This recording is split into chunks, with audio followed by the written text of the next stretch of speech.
Beyond the newsroom, where untold story is revealed. Ngabwe ngenze maaso n'okubanga nkutegeeza nti okukomawo kwange ngenda kubeera nga nkuleetedde manifesto ya His Excellence Robert Kyagulanyi Ssentamu Bobi Wine.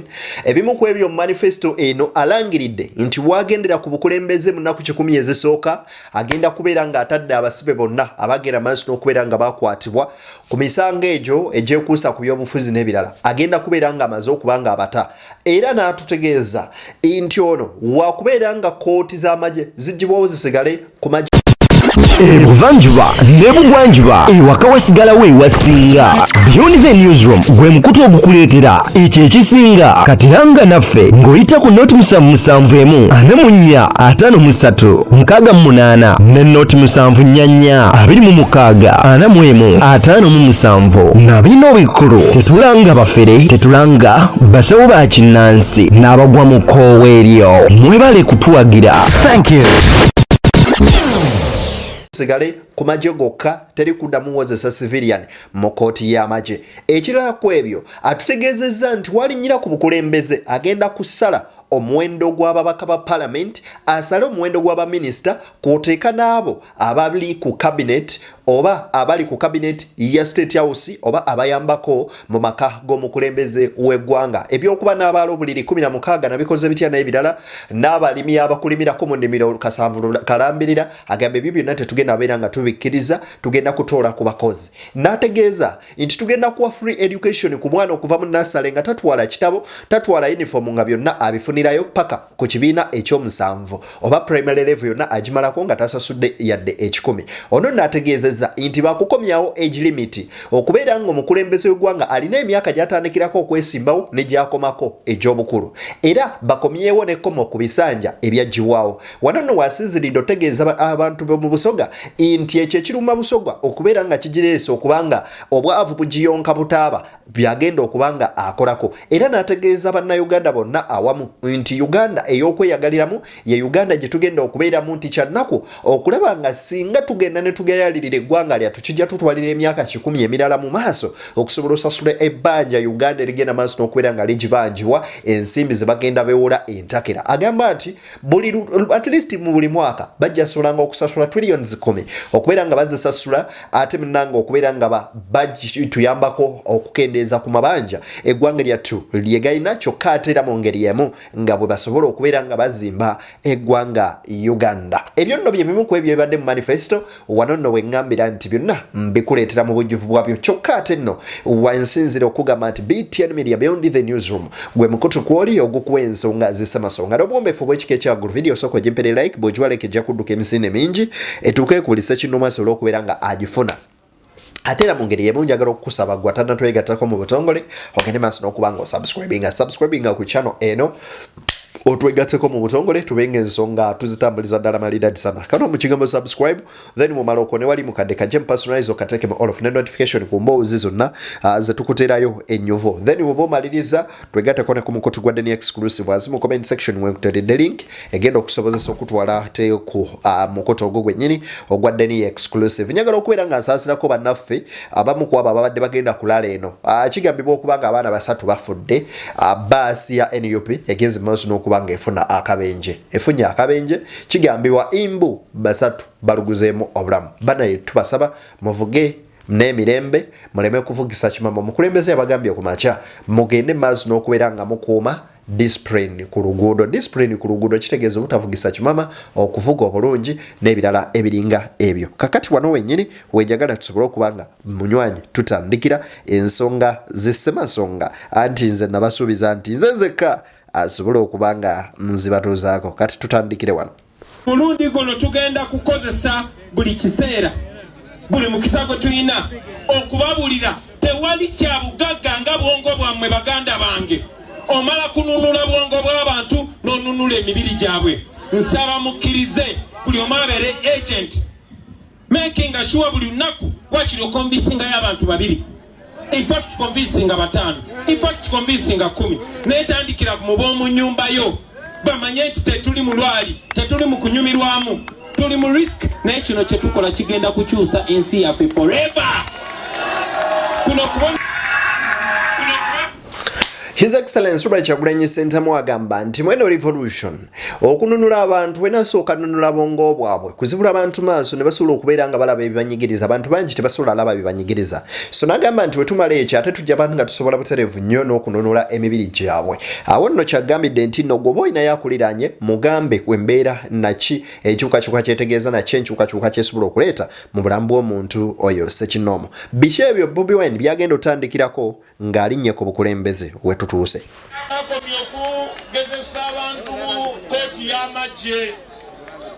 we are going to transfer all the pending cases in the military court to civilian courts. Era tuidatole misango gy'ababazira musango be baata mu court d'amaje tudize mu court edda abantu ba bulido. We are going to unconditionally free all political prisoners on day one. Tulijale kula abasibe bonna bonna kulunda kw'olusooka lwetunatwala obuyinza.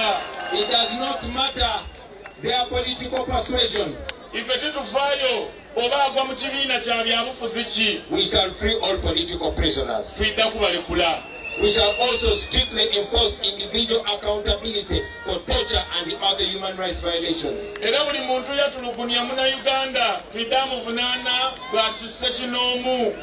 We shall also be publishing annual transparency reports showing how the government has used public resources, and those are going to be accessible to all citizens.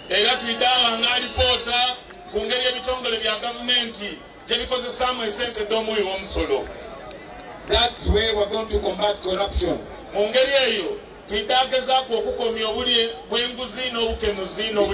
Because corruption and wasteful spending is where most of our money goes. Now talking about wastage. The wastage of His Excellency Robert Kyagulanyi Ssentamu omukulembeze wa National Unity Platform era nga presidential candidate agenda okubeera oba avuganya okubanga atwala entebe y'eggwanga lino mu mwaka 2026 ategeezezza nti mu lunaku olusooka lwennyini si byakulinda 10 kisooka agenda kutaba political prisoners regardless of wa kibiina kini bwaba Wine yaremu nga bamusiba mu nsonga za byabufuzi alina okumuta n'ate n'ategeeza nti buli muntu yenna yagenda maaso n'okutulugunya abantu bano oba okutulugunya bannayuganda buli muntu yenna yenyigira mu tocha agenda kubeera accountable kwebyo ebyakolebwa era ebikolwa bye byakola buli omu wakusasulira ebikolwa bye byakola ebyotulugunya munansi ono nno n'ategeeza nti bagenda kubeera nga bakuba mu mawulire no publishing mu gazettes mu ngeri yonna babenga batulaganga reports mu buli kadde essimbi za gavumenti ezisaasaanyiziddwa n'ebitongole bya gavumenti ensimbi ezo butya bwe bizikozesezza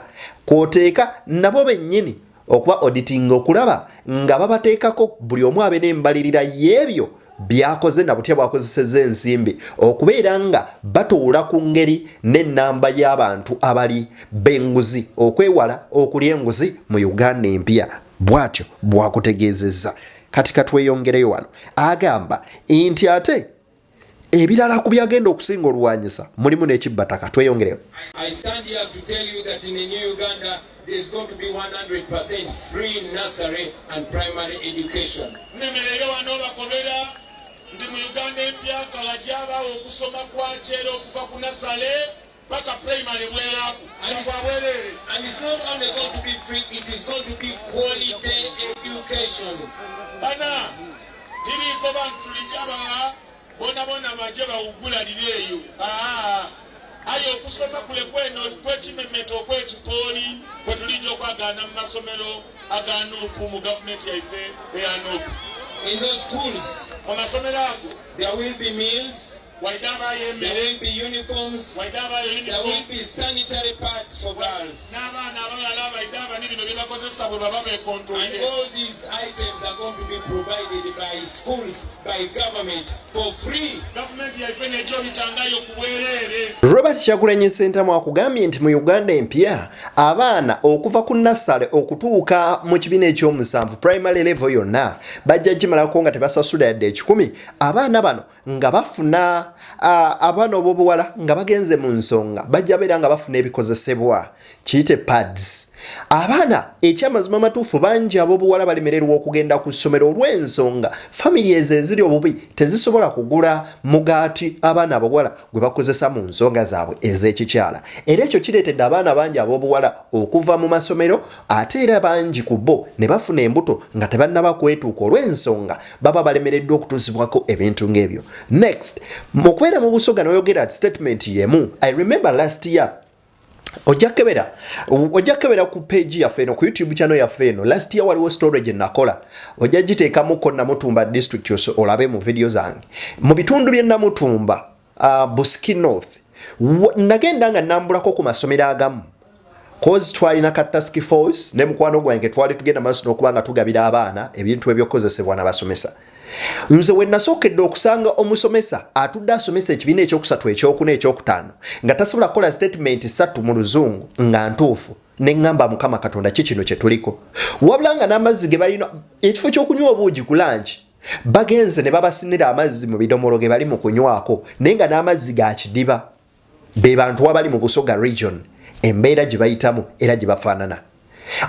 Abantu bali tebasobola kuweerera mwana mumazaako kya 7 era abasobola okukola ekyo balinga 10% ku population eri mu bitundu byayo, most especially abali mu rural areas. Kakati oli wagamba nti ngenda ku uplifting education system kino kye baba bategeezaako twagala education system revamping eddemu okubeera ey'amaanyi tusobole okubeera nga tutuukana n'omutindo ku nsi endala ezituliraanye era ezikoze ebyo ebyafaayo. Ebyo nno bigambo bya Robert Kyagulanyi Ssentamu. Abamu ku ffe twasoma okutuuka okumaliriza nga tetufunangako meal ku ssomero. Why? Because naye ffe twali bamulekwa ate munnange nga ne mukadde omukyala alina kutoba mukazi watu masajja nga ate mukazi asobole okufuna fees enkyoddeyo osome oluusi ne babagoba omwezi mulamba. Kati eyo embeera Kyagulanyi gy'agamba gy'agenda okumalawo era gy'atayagala bannansi kubeera nga baddamu kulabako. Wano nno wuliriza bulungi. Newankubadde sikyamutegera ennaku zino sinsobi basebe ne bannyabo olunaku lwaleero eyandibadde atwaniriza wano eyandibadde MC ye mwogezi waffe gwe bayita Alex Waiswa Mufumbiro ali mu kkomera olunaku lwaleero. Olunaku lwaleero eyandibadde akulembera ba foot soldier okutuleeta wano mu Busoga bamuyita Bobi Wine ali mu kkomera olunaku lwaleero. Naye tetuwedde mu maanyi tuli wano mu linnya ly'abaana b'e Busoga n'erinnya lya Alex Waiswa Mufumbiro. Tuli wano mu linnya ly'aba foot soldier bonna ab'e Busoga. Tuli wano mu linnya ly'abaganda baffe ba Bobi Wine Alex Waiswa Mufumbiro ye yandibadde atwaniriza mu Busoga nga bwe gubadde emirundi gyonna ne we twogerera bino ali mu nkomyo. Kino nno kiba kya buswavu nnyo nnyini ddala era kaba kaseera kanjawulo nnyo nnyini ddala eri abo abavuganyizibwa era abakola ebikolwa nga bino. Essaawa y'olunaku olwaleero nga mwakamala okusuuza Rebecca Litwala Kadaga omugaati nga mugumujje mu ngalo ne mugattako Alex Waiswa Mufumbiro ezimu ku mpagi za Busoga ennene. Olwo bannabusoga muba mubawadde chance egenda okwegatta ku opposition yagala kigaane tweyongereyo. After reducing the number of MPs, we are going to reduce the number of ministers. So the money that was being wasted on ministers and their lead cars and all the nonsense that goes with it is going to go back to the government coffers.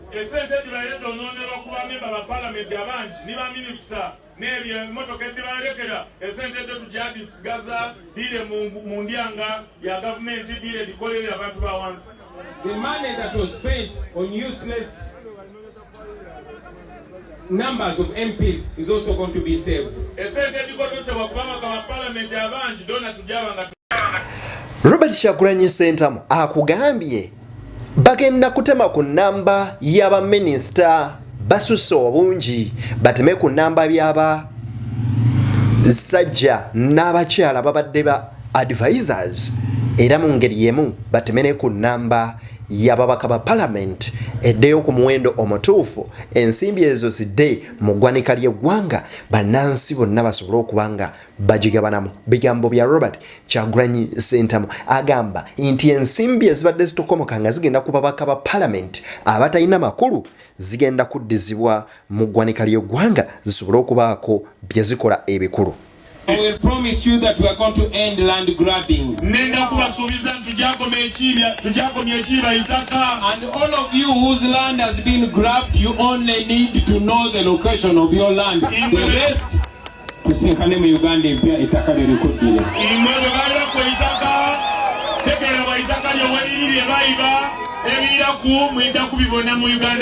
We are going. Robert Kyagulanyi Ssentamu agamba tugenda kulwanyisa ekibbataka era gwe babbako ettaka lye kuuma bukuumi biwandiiko lyabyo kuuma bintu byo kuba olutuuka mu Uganda empya ettaka lyo ligenda kukuddira gwe just olustepinga y'ekigere claiming ettaka lyo lijja kuba nga likuddira live mu mikono gy'abanyaguluzi abaali ku bbako. Ebyo nno bigambo bya Robert Kyagulanyi Ssentamu mu ngeri y'emu alina obubaka eri maama alitwala Rebecca Kadaga. Katusooke kuweno video. Bingi nenjagala mwenna abayita right honorable Kadaga mama omugambe nze nkyamwagala ate mugambe oyo mukadde tamwagala era amutya yebesu lwaki sibikomyawo. Agambye nti maama alitwala Rebecca Kadaga nkwenda ino ife abanupu tukwenda ino maama ate era n'abakobera abasoga nti Kadaga ti maama wange wabula Kadaga abasenga wange. Bigambo bya Kyagulanyi biwulirize. Muyinza okuba muyina maama wamwe nga yabaluma naye nze senga wange yakola ki? Mwe maama wamwe yabaluma nze senga wange yakola ki? Njagala bategeeza nti gavumenti eno egenze elonda mu buli region ey'amaanyi erimu abantu abangi erimu abantu abato egenze efuna abantu baabwe ng'ebakkakanya. Eno message nagiwa we nasemba okujja wano era nziramu giwa kuba ono gwe njogerako wange senga wange ate manyi tina mwe maama wamwe twagala mununula tumunene n'omukono gye. Njagala okusinzira wano sijja kwogera bingi naye njagala mwenna abayita right honorable Kadaga maama omugambe nze nkyamwagala. Ebyo bigambo bya Robert Kyagulanyi Ssentamu oba obubaka bwaweereza maama alitwala Rebecca Kadaga. Biki ebirala Robert Kyagulanyi Ssentamu byagenda okukola mu kisanja kino? We are going to restore the presidential term limits and the presidential age limit. Era tulijja kuyizaawo obukulizo mu isemango obulekeza omukulembeze ku bisanda bibiri oba n'emyaka okuba wakoma mu bukulembeze bwa president. When I am president, ladies and gentlemen, President Kyagulanyi bw'anaaba afuuse president, we are going to reduce the power of the president. Tujja kendeeza obuyinza bwa president. I say we are going to reduce the power of the president. Temukiwulire ndi kukiiramu tujja kendeeza obuyinza bwa president. Because we want the president to be answerable to the law as well. Kubanga twenda president abe ng'asobola okuwiramu ebibuuzo eri abo abamulonda. The president will no longer be the one to appoint the chief justice. President adalekeraawo okuba nga n'alonda omulamuzi omukulu mu iwanga. All other judges for that matter. Oba abalamuzi abandi boona. That duty shall instead be performed by independent authorities. Aye tulidde atondawo obukiiko obwetengereire obulonda omulamuzi omukulu n'abalamuzi abandi boona. We shall have a judicial appointments commission. Waidde abaawo akakiiko ak'ekiramuzi nga n'akalonda abakozi n'abalamuzi. And the parliament, because it will be independent, it will also function its rightful functions. Era parliament eddakolanga emirimu gyayo nga president tali kugyetobekamu. Ladies and gentlemen, and this is very important, we shall absolutely outlaw trials of civilians in military courts. Tujakomya okugezesa abantu mu kooti y'amagye. And we are going to transfer. Robert Kyagulanyi Ssentamu akugambye nti tugenda kukyusa president yagibweko amaanyi g'alina. Tugenda president kubeera nga tumuggyako ebiwawaatiro. President agenda kubeera nga tujjawo ekkomo tuzzaawo ekkomo ku bisanja. tuzaawo ekkomo ku myaka emeka omuntu gy'alina okukoma okwesimbawo era na myaka emeka gy'atandikirako okwesimbawo. Bingi byayogedde babivunudde mu lulimi lusoga, nsuubira okuba nga mubitegedde bulungi. Tusinkane nga Gulude nakkiriza, nze Deni Beyond the Newsroom. Tusinkane mbaagaliza bye munjagaliza.